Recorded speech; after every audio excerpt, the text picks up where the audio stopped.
महिलांसाठी अतिशय उपयुक्त किचन टिप्स। नंबर 1, कोणत्याही भाजीला फोडणी देताना तेल चांगले तापल्यानंतर गॅस बारीक करावा। सर्वप्रथम मोहरी तडतडल्यानंतर जिरे टाका। जिरे मोहरी सोबत टाकली तर जिरे जळून जाते। नंबर 3, लिंबामुळे नख लवकर वाढतात आणि पांढरे शुभ्र राहतात।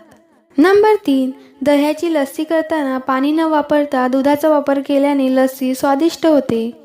नंबर 4, फ्रीजमध्ये एखाद्या कॉटनच्या कपड्यात खाण्याचा सोडा ठेवल्याने फ्रीजमध्ये येणारी दुर्गंधी नाहीशी होते। नंबर 5, साबुदाणा वडा करताना त्यामध्ये भगरीचे पीठ घातल्यास साबुदाणा वडा मस्त कुरकुरीत तयार होतो। नंबर 6, ओल्या खोबऱ्याची करवंटी पटकन निघावी यासाठी ओल्या खोबऱ्याच्या करवंटीला गॅसवर सगळ्या बाजूने व्यवस्थित गरम करावे। यामुळे करवंटीमधून नारळ अलगद बाहेर येतो। नंबर 7, लसणाच्या पाकळ्या बारीक वाटून कानामागे लावल्यास डोकेदुखी कमी होते।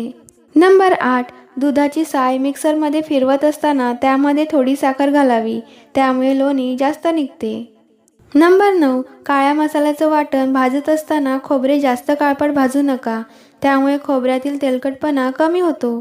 नंबर 10, रात्री उरलेल्या चपातीमध्ये भरपूर फायबर असते। सकाळी शिळी रोटी दुधासोबत खाल्ल्याने अपचन, गॅस, ॲसिडिटी आणि पोटाच्या अनेक आजारांपासून आराम मिळतो।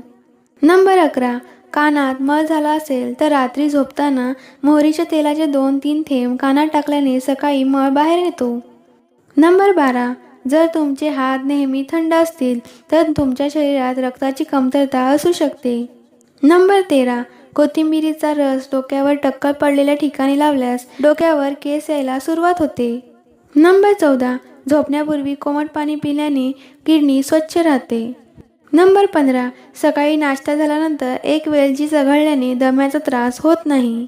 नंबर 16, कुकरची रबरी रिंग फ्रीजच्या वरच्या भागात म्हणजेच फ्रीजमध्ये 15 मिनिटे ठेवावी। यामुळे रिंग लवकर खराब होत नाही। शिवाय रबर सैल झाला असेल तर कुकरच्या शिट्ट्या देखील चांगल्या होतात। नंबर 17, कांदा कापण्याआधी तो 2 भागात कापून घ्या आणि थंड पाण्यात ठेवा, अशाने कांदा कापताना डोळ्यातून पाणी येणार नाही। नंबर 18, उकळलेली अंडी गरम असताना कधी सोडू नका, काही वेळ थंड पाण्यात ठेवा, अशाने अंड्याचे साळ पटकन निघतील। नंबर 19, कंबरदुखीवर शेंगदाणे, गूळ, हळीव, डिंक आणि मेथी यापासून बनवलेले लाडू खावेत। यामुळे सांधे मजबूत होतात आणि कमरेलाही बळ मिळते। नंबर 20, जर तुमच्या शरीरात लोहाची कमतरता असेल तर पोहे खाल्ल्याने त्याची कमतरता दूर होते। मंडळी, व्हिडिओ आवडल्यास व्हिडिओला लाईक, शेअर आणि चॅनलला सबस्क्राईब करायला विसरू नका। धन्यवाद।